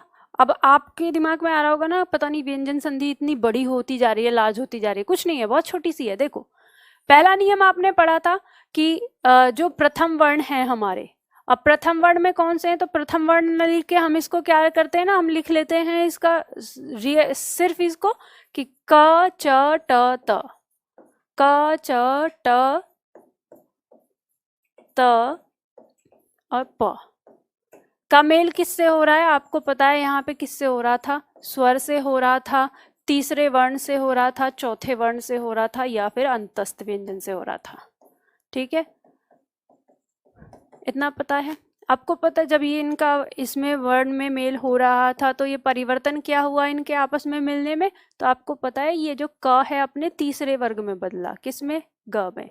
च का तीसरा वर्ग क्या है? तो ये ज में बदला। आपको पता है ये ट किस में बदला? ये ड में बदला। आपको पता है ये त किस में बदला? तो ये द में बदला। और ये प किस में बदला? तो ये ब में बदला। बस ये ज्यों का त्यों आ गया। ये नियम था आपके पास एक व्यंजन संधि का। राइट, दूसरा नियम क्या था आपके पास जो आपने पढ़ा? ये शॉर्ट ट्रिक बना लेना आप, मैं यहाँ पे बता रही हूँ आपको। दूसरा नियम था क च ट त और प का मेल किससे होगा? पंचमाक्षर से। अरे पंचमाक्षर से होगा तो परिवर्तन क्या हो रहा है? तो परिवर्तन ये जब दोनों मिल रहे हैं तो ये क बदलता है अपने पंचमाक्षर में, च बदलेगा अपने पंचमाक्षर में, ट बदलेगा अपने पंचमाक्षर में, त बदलेगा अपने पंचमाक्षर में और प बदलेगा अपने पंचमाक्षर में। और यहाँ पे जो कुछ भी है जो का त्यों आ जाएगा। ये दूसरा नियम था। ये दो नियम व्यंजन संधि के। तीसरा नियम हमने क्या देखा था? त संबंधित नियम। तीसरा क्या था हमारा?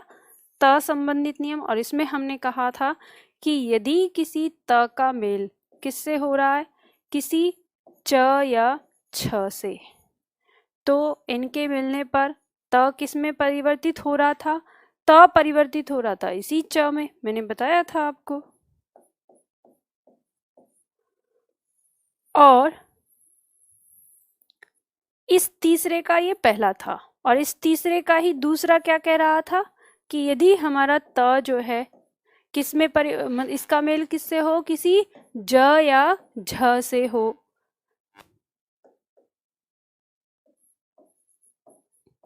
किसी ज या झ से, तो ये आपस में मिलते थे तो त किस में बदलता था? ज में, जिसमें मैंने आपको उज्ज्वल वाला बताया था। तो ये आ गया आपका फॉर्मूला। ठीक है, तो देखो ये नियम है हमने जो इसमें पढ़े।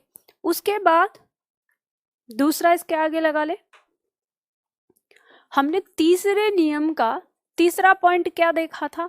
जिसमें हमारा आया कि यदि किसी त का मेल किससे हो रहा है? किसी ट से, तो ये किस में बदल रहा है? ट में बदल रहा है। ठीक है, और यहाँ पे ज्यों का त्यों आ जाएगा। ये मैंने 3 टुकड़े बताए थे, ये ज़्यादा आसान तरीके से एक जगह करने की बजाय। इसका मेल इससे हो रहा है तो ये जो है हमारा किस में बदल जाएगा? ड में बदल जाएगा। यहाँ ज्यों का त्यों आ जाएगा जो कुछ भी है ऊपर। और यहाँ पे बताया कि ये त हमारा किसके साथ मेल करता है? यदि ल के साथ, तो इनमें ये त जो है वो हमारा ल में ही परिवर्तित हो जाएगा जो आगे है वो। ठीक है, ये बन गया। उसके बाद हमने चौथा, यानी इसका चौथा और पांचवा हमने क्या पढ़ा? तो तीसरे का चौथा हमने देखा मिसाइल नियम के रूप में। हमने देखा यदि इस त का मेल किससे हो रहा है, किसी तालु श से हो रहा है, और तालु श से होगा तो आपको पता है कि ये दोनों परिवर्तित हो रहे हैं, और ये दोनों जब परिवर्तित हो रहे हैं तो मिलने पर त हमारा, अब आपको देखना है ये हमारा तालु है, तो तालु वाला हमारा जो स्पर्श व्यंजन में कौन सा होता है, च छ होता है, च छ ज यानी च वर्ग होता है। तो देखो ये दोनों क्या ना च वर्ग में बदल जाता है, ये जो श है ये किस में, छ में बदल जाएगा, ये आ गया, ये च में आ जाएगा, यानी इसके साथ इसी के साथ होता है। आप ध्यान रख सकते हैं, ये भी तालु ये भी तालु। अब उच्चारण अगर आप ध्यान रखेंगे, उच्चारण स्थान वगैरह, मैंने आपको यही बताया था कि वर्णमाला में सिर्फ आपको उच्चारण स्थान या ये सारी चीजें सिर्फ इसलिए याद नहीं रखनी कि आपकी एग्जाम में पूछा जाता है, इसलिए याद रखनी है क्योंकि आपको आगे चल के संधि भी समझनी है। एक चीज से दूसरी चीज जुड़ी हुई है। पांचवा मिसाइल रूल क्या था, तीसरे का पांचवा यानी त रूप का, तो हमने कहा था कि यदि इस त का मेल किससे हो रहा है, किसी ह से हो रहा है, तो ये आपस में मेल करेंगे तो त किस में बदलता है, द में, और ये ह किस में बदलता है, ध में। तो आपको पता है तो एक साथ लगातार वर्ण आ जाते हैं, दोनों किससे होते हैं, यहाँ पे भी च और छ लगातार है, और यहाँ पे भी द और ध लगातार वर्ण ही आ रहे हैं परिवर्तन में। तो ऐसे भी याद कर सकते हैं, जैसे मर्जी चाहे उतना याद करते हैं। ये है आपकी व्यंजन संधि। इसमें घबराने वाली बात क्या है, या इसमें ऐसी क्या है कि जो व्यंजन संधि समझ में ना आएगी आपको। तो समझ में आ जाएगी ना आसानी से। तो चलिए आगे करते हैं इसमें, और हमारे जो नियम बचे हैं, अब इसके अंदर हमारा कुछ ज्यादा नियम नहीं है, सिर्फ 2 नियम बचे हैं, और 2 नियम ना बहुत सिंपल से हैं। कौन कौन से हैं चलिए देख लेते हैं। अब आ रहा है हमारा यहाँ पर 6 संबंधित नियम। अच्छा ना, 6 संबंधित नियम क्या है देखो समझो। हालांकि ये ऐसे ही है, बस एक नियम, कुछ नहीं है इसमें अगर देखा जाए तो। बस इसको ये समझ लो, इसके लिए ना आपको ये 4 उदाहरण याद कर लो, तो ये नियम वियम याद करने की जरूरत नहीं है। और ये नियम पूरी तरह से मेरी कसौटी पे खरा नहीं उतरता, पर एग्जाम में इससे क्वेश्चन पूछे जाते रहते हैं, बहुत आते हैं, बहुत ज्यादा मार्केट में क्वेश्चन बने हुए हैं इससे, इसलिए मैं पढ़ा रही हूँ।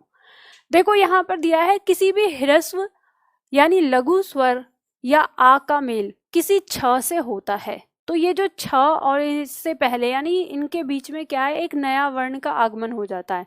अब आप कह सकते हो यहाँ से हमारे नियम का ना जो नियम है, जैसे हम मिसाइल रूल पढ़ रहे थे, घुसपैठिया रूल पढ़ रहे थे, तो ऐसे ही स्थिति में क्या होता है, एक नए वर्ण का आगमन होता है। पुराने वर्ण कोई नहीं परिवर्तित होता, एक नए वर्ण का आगमन होता है। तो जैसे आप कह सकते हैं कि 2 चीज आपस में मिली और तीसरी चीज का निर्माण कर दिया, बस वैसे ही है यहाँ पर कि जैसे यहाँ कहा है कि कोई स्वर, और स्वर में भी कौन सा है, लघु स्वर। अब आपको पता है लघु स्वर हमारे कौन से हैं, लघु स्वर हमारी छोटी ई है, छोटा ऊ है, और छोटा आ भी तो आता है हमारे लघु स्वर में, ठीक है, छोटा अ, छोटी ई, छोटा ऊ और री, ठीक है, ये हमारे लघु स्वर। और इसके साथ दिया है कि कोई आ, इसका मेल किससे हो रहा हो, किसी छ से हो रहा हो। तो जब ये आपस में मिलते हैं तो इनके बीच में नए वर्ण का आगमन हो जाता है, किसका, च का, और आगे पीछे ये ज्यों का त्यों आ जाएगा और ये ज्यों का त्यों आ जाएगा। यही नियम है यहाँ पर, इसका चार्ट ये ही है, ठीक। अब इसमें उदाहरण देख लो कैसे, जैसे मान लो हमने शब्द लिया, यहाँ पर उदाहरण देखते हैं, जैसे परी प्लस छेद। आपको पता है छोटी ई की मात्रा है ये हमारी, तो छोटी ई की मात्रा है तो लघु स्वर आ ही गया, इसका मेल किससे हो रहा है, इस छ से हो रहा है। तो जब इनको आपस में मेल करेंगे तो यहाँ नए वर्ण का आगमन हो जाएगा, च का, ये शब्द ज्यों का त्यों उतर जाएगा और ये शब्द यहाँ पे ज्यों का त्यों उतर जाएगा, और शब्द जोड़ देंगे तो क्या हो जाएगा, परिच्छेद हो जाएगा। सिंपल है। तो मैं कहूंगी नियम याद रखना है, नियम याद रखो, नहीं तो सीधा इन चारों को जैसे स्व प्लस छंद स्वछंद, अनु प्लस छेद अनुच्छेद, और वी प्लस छेद विच्छेद, ऐसे याद रख लो, क्योंकि आपको संधि विच्छेद में इसकी जरूरत पड़ सकती है। मान लो आपसे ये पूछा जाए कि परिच्छेद का संधि विच्छेद बताइए, कुछ नहीं करना, आपको पता नियम अगर आपके दिमाग में है ना कि नए वर्ण का आगमन हुआ है, तो आप कि ये शब्द और ये शब्द, नया वर्ण क्या था, ये था। आपको ऑप्शन में दिख जाएगा परी प्लस छेद लिया हुआ, है ना। आराम से कर सकते हैं। देखो एक बार संधि बनाना सीख लेंगे, विच्छेद अपने आप आ जाएगा। चलिए अब इसके बाद जो मोस्ट इंपॉर्टेंट है वो हमारा ये है म संबंधित नियम। यानी एक, अब देखो अलग से नियम कौन कौन ले रहा है। अलग से नियम ले रहा है त, जिसने अपने लिए कितने नियम बनाए, 5। अलग से कौन ले रहा है, 6, जिसने अपने लिए कितना नियम बनाया, 1। और अलग से कौन नियम ले रहा है, म, जिसने अपने लिए 2 नियम बनाए। बस ये है व्यंजन संधि, सिंपल। त के 5 नियम है, 6 के 1 नियम है और म का 2 नियम है। अब ये मत सोचना कि इससे क्वेश्चन बनेगा, इससे क्वेश्चन नहीं, मैं सिर्फ आपके दिमाग में उस बड़ी जो व्यंजन संधि हो गई है, टफ हो गई है, उसको बस ना सार में लाने की कोशिश कर रही हूँ, उसको निचोड़ने की कोशिश कर रही हूँ कि उसमें कुछ नहीं है, घबराने की जरूरत नहीं है। आपको ये सोचने की जरूरत नहीं है कि मैडम ये तो स्वर संधि से बहुत टफ लग रही है ना। बस एक बार समझ लीजिए, आपको अपने दिमाग में ना सिर्फ रिकॉल करने की जरूरत है, बाकी चीजें सारी चीजें सही हो जाएंगी। अब देखो सीधे सीधे समझो, इसमें सिंपल म संबंधित नियम में पहला नियम क्या है, यदि म का मेल क से लेकर म तक किसी भी व्यंजन वर्ग से होता है तो म उसी वर्ग के पंचमा अक्षर में बदल जाता है। देखो इसको आपको थोड़ा सा समझना होगा, ये क्या कहना चाह रहा है। चार्ट से समझते हैं, चार्ट यहाँ पर मैं लिखती हूँ और चार्ट से आपको समझना है कि कहना क्या चाह रहा है। मोस्ट इंपॉर्टेंट है, एग्जाम में आते हैं। यहाँ पर इसके उदाहरण दिए हैं, मैं इसका नियम यहाँ लिख रही हूँ। देखिए क्या कहा है इसने कि यदि किसी म से मेल हो, किसका, स्पर्श व्यंजन का। भाई का से लेकर म तक स्पर्श व्यंजन ही तो है, लेकिन स्पर्श व्यंजन मत लिखो, इसको थोड़ा वर्ग में करके लिख लो ताकि आसानी से समझ सको। तो वर्ग में कैसे, आपने लिखा या तो क वर्ग से या च वर्ग से या ट वर्ग से या त वर्ग से या फिर प वर्ग से। ठीक है, देखो ये कह रहा है कि यदि ये जो म है इसका मेल क वर्ग से होता है तो ये जो हमारा म है ये पंचमाक्षर में बदलेगा। किसके पंचमाक्षर में, क वर्ग के पंचमाक्षर में। तो क वर्ग का पंचमाक्षर ये हो गया। अब यदि इस म का मेल, मैं कलर चेंज करूंगी इसलिए ताकि आप समझ सकें, चीजों को उलझाएं नहीं। यदि च वर्ग से मेल होता है तो ये म, साइन का भी ध्यान रखिएगा जो मैं चिन्ह लगा रही हूं, ये म किस में बदलेगा, च वर्ग के पंचमाक्षर में बदलेगा। च वर्ग में बदल गया। ठीक है, यदि इस म का मेल किससे होता है, ट वर्ग से होता है तो ये म किस में बदलेगा, ट के पंचमाक्षर में बदलेगा। ट के पंचमाक्षर में बदल गया। ठीक है, उसके बाद यदि इस म का मेल किससे होता है, इस त वर्ग से होता है तो ये ही म किस में बदलेगा, त वर्ग के पंचमाक्षर में। त वर्ग का पंचमाक्षर ये हो गया। और इसने कहा कि यदि इस म का मेल इस प वर्ग से होता है तो ये म किस में बदलेगा, प वर्ग के पंचमाक्षर में। अब देखो यहाँ पे ध्यान देना है, और यहाँ पर जो कुछ भी लिखा होगा, ये जो कुछ भी लिखा होगा, जो भी शब्द होगा यहाँ पर, वो शब्द यहाँ पर ज्यों का त्यों आ जाएगा।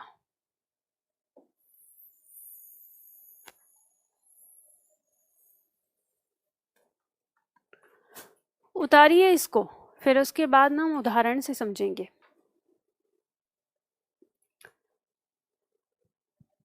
चलिए उतार लिया आप लोगों ने, अब उदाहरण लेते हैं। देखिए उदाहरण लीजिए, जैसे हम यहाँ पर एक उदाहरण ले रहे हैं, सम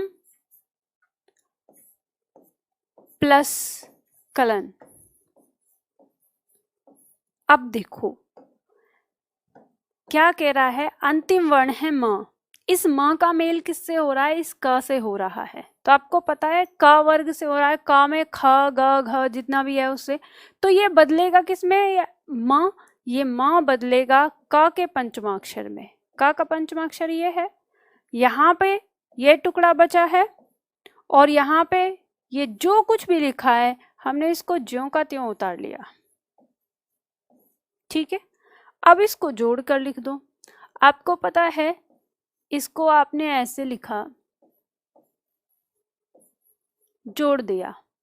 अब ये बताइए कि ये क्या हो गया, संकलन या षडकलन। तो ध्यान रखिएगा ये संकलन ही है।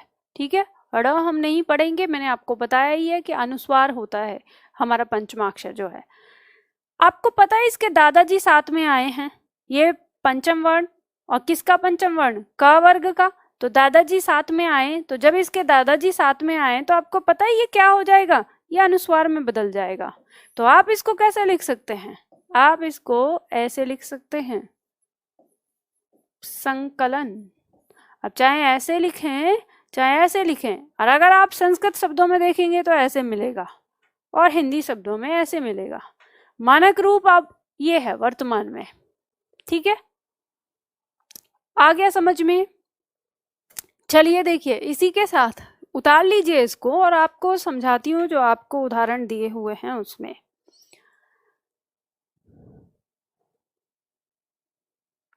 देखिए उदाहरण में आपको समझना है, यहाँ पर सम प्लस कलन दिया है ना, तो संकलन हो गया, ऐसे भी लिख सकते हैं। सम प्लस गति, अब ये दिया है तो ऐसे ही बदल जाएगा, तो संगति हो गया। सम प्लस चयन, तो संचयन हो गया, संचय हो गया, सॉरी चय है ये, है ना, संचय हो गया। अब यहाँ पे भी इसका पंचमाक्षर दिया है, जैसे परम प्लस तु, तो परंतु, परंतु हो गया, न में परिवर्तित हुआ, और सम प्लस पूर्ण तो संपूर्ण हो गया। ऐसे लिख सकते हैं, ऐसे लिख सकते हैं। तो ये आपका म संबंधित नियम काम कर रहा है। अब यहाँ पे थोड़ी देर ठहर के थोड़ा सा दिमाग लगा के ये देखो कि हमने जो पंचमाक्षर पढ़ा था और जो नियम पढ़े थे, ये सारे शब्द उन पंचमाक्षर को, उस नियम को, उस तरीके को फॉलो कर रहे हैं। और ये संधि का ये नियम जो हमने यहाँ लिखा, ये उस चीज को कहते हैं, उस चीज पर मोहर लगाता है जो हमने पंचमाक्षर को अनुस्वार रूप दिया है टंकण विधि के माध्यम से। देखो अगर आप लोग जिस भी स्तर के हैं, मैं नहीं जानती, मेरी क्लास में तमाम स्तर के छात्र हैं। ऑनलाइन क्लास का एक ये फायदा होता है, या फायदा कहें या नुकसान हो, कि मुझे नहीं पता कि मेरे सामने किस लेवल के छात्र हैं। मैं कोशिश करती हूँ कि मुझे ये पता है, जब आप लोग व्हाट्सएप पे लिखते हो कि मैम मैं 9th क्लास का हूँ, मैं 7th क्लास का हूँ, और फिर कुछ लोग लिखते हैं कि मैं यूपीएससी की तैयारी कर रहा हूँ, लेखन सुधारने के लिए पढ़ रहा हूँ, कुछ लोग पीसीएस की तैयारी कर रहे हैं, कुछ एमपीपीसीएस के लिए लिख रहे हैं, तैयारी कर रहे हैं, कुछ लोग कंपटीशन के लिए तैयारी कर रहे हैं। तो आप अलग अलग स्तर पे हैं, और आप में कुछ लोग टीचर भी हैं जो टीचर लेवल पे हैं, और फिर एक अच्छे तरीके से, डीप तरीके से पढ़ना चाहते हैं, तो वो भी अब मेरी क्लास ले रहे हैं।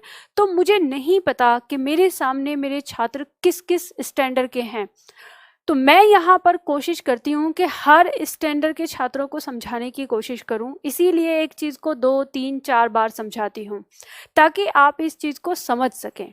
तो देखिए, अगर आप 9, 10th और 12th तक के या ग्रेजुएशन तक के छात्र हैं, तो कहूँगी कि आप सीधा सिंपल सी चीज़ें रखिए, जो मैंने बताया उसको आप अपने दिमाग में रखिए, अपने एग्ज़ाम तक के लिए रखिए। लेकिन अगर आप टीचर के लिए तैयारी कर रहे हैं, फ्यूचर में आप टीचर बनना चाहते हैं और हिंदी पढ़ाना चाहते हैं और हिंदी को अपने कैरियर में लाना चाहते हैं, तो फिर मैं आपसे ये कहूँगी कि जब मैं आपको बताती हूँ और जब मैं पीछे जिन चीज़ों से रिलेट करती हूँ, उन चीज़ों को आप नोट डाउन किया करिए अपने पास कि मैंने कैसे बताया है, किस चीज़ को कहाँ से उठा के। आपने देखा होगा कि अभी तक हम वर्णमाला, वर्तनी, विराम चिन्ह और संधि तक पहुँचे हैं, तो आपको याद होगा कि मैं हर पॉइंट पे आपको पिछले किसी एक टॉपिक की चीज़ को उठा के सामने लेके आती हूँ। तो आपको ऐसे ही पढ़ना है और ऐसे ही फिर आगे पढ़ाना है कि हम ताकि छात्रों से उस चीज़ को रिलेट कर सकें कि कहाँ पे कौन सा नियम पढ़ा था और कौन सा नियम किस नियम को प्रूफ कर रहा है। तो ये सारी चीज़ें हमें क्या बताती हैं कि हमारी जो भाषा है या हमारी जो लिपि है वो वास्तव में वैज्ञानिक लिपि है और वो अपने नियमों पर पूरी तरह से खरी उतरती है आगे। ठीक, तो यहाँ पे इसीलिए बताया ताकि पंचमाक्षर को जब मैं पढ़ाती हूँ तो कुछ लोग जब पहली बार पढ़ते हैं तो उनको डाउट होता है कि ऐसा तो हमने लाइफ में कभी पढ़ा ही नहीं था। तो इसलिए मैं यहाँ पर रुक कर ये चीज़ याद दिला रही हूँ कि जो पंचमाक्षर में हमने पढ़ा था वो यहाँ पर संधि प्रूफ करती है। दूसरा पॉइंट भी संधि यहाँ पर प्रूफ करती है जो हम पंचमाक्षर में आगे पढ़ते हैं कि जो हमारे अनुस्वार जो हमारे अंतस्थ और ऊष्म व्यंजन हैं उनका कोई पंचमाक्षर नहीं होता, तो वो अनुस्वार को गोद लेते हैं। तो वो कैसे अनुस्वार को गोद लेते हैं, नियम जो म संबंधित नियम है दूसरा वो ये बताता है। दिया है म का मेल यदि किसी अंतस्थ व्यंजन या ऊष्म व्यंजन से हो तो म सदैव अनुस्वार में परिवर्तित हो जाता है। कैसे, यहाँ पे दिया है यदि हमारा यहाँ पर म आया है और उसका मेल किससे हो रहा है, किसी अंतस्थ व्यंजन से। अंतस्थ व्यंजन कौन से, य र ल व, और या फिर किसी ऊष्म व्यंजन से। तो इनका जब आपस में मेल होता है तो ये जो हमारा म है ये सदैव किस में बदल जाता है, अनुस्वार में बदल जाता है। और यहाँ ये जो कुछ भी है वो ज्यों का त्यों आ जाता है। उदाहरण देख लेते हैं। यहाँ पर शब्द दिया है हमारा सम प्लस योग। अब देखिए आपको पता है कि अंतिम वर्ण है हमारा म और यहाँ पे हमारा प्रथम वर्ण है य। कौन सा है, अंतस्थ। जब इनका आपस में मेल होगा तो ये म जो है वो हमारा किस में बदल जाता है, अनुस्वार में बदल जाता है। यहाँ पर क्या बचा, यहाँ पर ये श आ गया और यहाँ पर क्या हुआ, हमारा ये शब्द हमने ज्यों का त्यों उतार दिया। आपको याद है इस श के अंदर आपको ये स और अ नजर आ रहा है और फिर हम ये हमारा ये अनुस्वार आता है।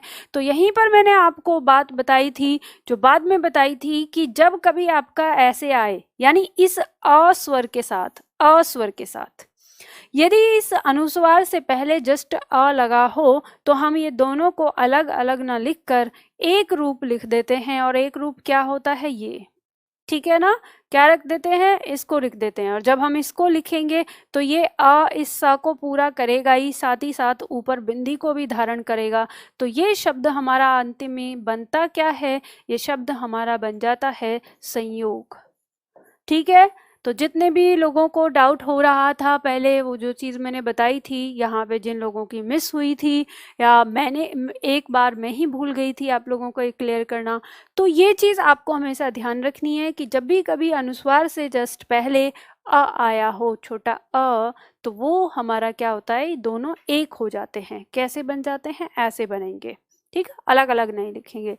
तो इस तरीके से अब आप इसके उदाहरण देख सकते हैं। आपके एग्जाम के दृष्टिकोण से मोस्ट इंपॉर्टेंट उदाहरण हैं सम प्लस रक्षक संरक्षक, सम प्लस लाभ संलाभ, सम प्लस विधान संविधान, सम प्लस सय संशय और सम प्लस सार संसार।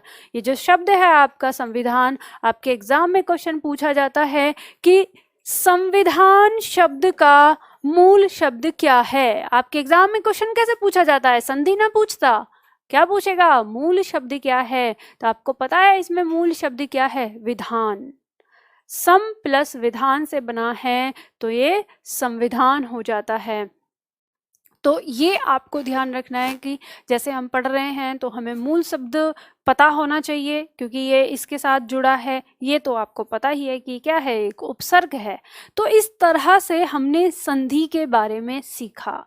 जो हमारी व्यंजन संधि है, तो ये व्यंजन संधि में हमने म संबंधित नियम देखे थे अलग, जो मैंने बताए व्यंजन संधि में और अलग। तो ये चीज आपको अब क्या करना है, व्यंजन संधि आपने पढ़ी है, खत्म हो गया, यहीं तक है, इतना।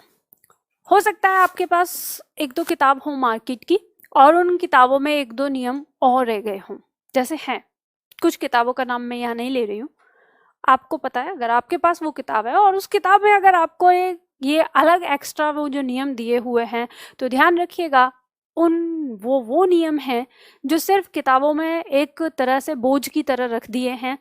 उनमें जब कोई परिवर्तन ही नहीं होता, तो जब कोई परिवर्तन ही नहीं तो परिवर्तन नहीं तो संधि नहीं, और जब संधि नहीं तो नियम कैसा। तो उनमें कोई नियम, कोई परिवर्तन नहीं है, हमें उन्हें लिखने की जरूरत नहीं है कि उन नियमों को। हाँ, उससे बने हुए शब्द अगर आपकी संधि में पूछे जाते हैं तो याद रख लो कि भाई वो व्यंजन संधि के अंतर्गत आते हैं। एक दो शब्द आपके ऐसे हैं, जैसे हम लिखते हैं जैसे प्रातः काल। अब प्रातः काल आपको क्या कहता है, जैसे संधि के नियम में बताती हूँ। प्रातः काल जब शब्द आता है तो वो कहता है कि शब्द है प्रातः प्लस काल। अब ये दोनों आपस में जुड़ते हैं और जुड़ के इनमें कोई परिवर्तन नहीं आता, क्या है, ये ज्यों के त्यों जुड़ जाते हैं, प्रातः प्लस काल। और जब इनमें कोई परिवर्तन नहीं आता तो ये शब्द सीधा लिख लो ना, व्यंजन संधि का है। जब इसमें कोई परिवर्तन नहीं, जब परिवर्तन नहीं तो संधि नहीं, और एक नियम बढ़ाने की हमें कोई आवश्यकता नहीं है, ठीक है। तो इस तरह के कुछ शब्द अगर आपको किताबों में मिलते हैं तो उसमें घबराने की जरूरत नहीं है और उसके लिए इतना परेशान होने की जरूरत नहीं है। तो हमने व्यंजन संधि आज जो सीखी, अब आपको क्या करना है, आपका होमवर्क आज की व्यंजन संधि में इतना है कि एक बार फिर से, अभी हमने क्लास ली, क्लास खत्म कर लेते हैं, इसके बाद आप किसी और दूसरे सब्जेक्ट की क्लास ले लीजिए। बस आपको क्या करना है, सोने से पहले, ये आज व्यंजन संधि के लिए होमवर्क होगा, 10 से 15 मिनट का है। सोने से पहले आप अपनी जो आज आपने सीखा व्यंजन संधि को, इस चीज को शुरू से लेके आखिर तक एक बार फिर से पढ़ना है अपने दिमाग में समझते हुए। तो ये आपका होमवर्क है और ये आप करिएगा, और करने के बाद मुझे एक मैसेज ज़रूर लिखिएगा कि मैम मैंने व्यंजन संधि का अभ्यास कर लिया है, ठीक है। तो चलिए आज के लिए इतना ही करते हैं, फिर कल की क्लास में हम करेंगे अपनी विसर्ग संधि। अब इनकी यानी व्यंजन संधि की पहचान और विसर्ग संधि की पहचान कैसे करेंगे, ये चीज़ फिर मैं कल की क्लास में ही पढ़ाऊंगी, क्योंकि हम अलग से करेंगे उस चीज़ को, ठीक है। तो चलिए फिर मिलते हैं अगली क्लास में।